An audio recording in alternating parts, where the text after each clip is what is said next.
احنا هنتكلم النهارده من دبي، من عند برج خليفه، اطول برج في العالم، ارتفاعه من 140 ل 160 دور. يعني انت لو فوق بتشوف السحاب. طبعا الاسعار هنا احنا قبل ليله راس السنه بيوم، يعني بكره عشان تيجي المكان ده كل المكان ده محجوز. الفرد لا يقل عن 1000 و2000 درهم، ده في الوسعيه اللي احنا فيها. تعالى بقى بص على الكافيه ده، اورلا. الكافيه ده هوريكوا الاسعار فيه منزلينها بكام.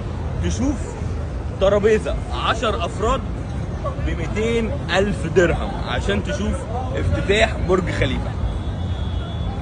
بكره مفيش حد هيعرف يجي هنا غير اللي حاجز ب 1000 ل 3000 قدام برج خليفه بكراسي بس.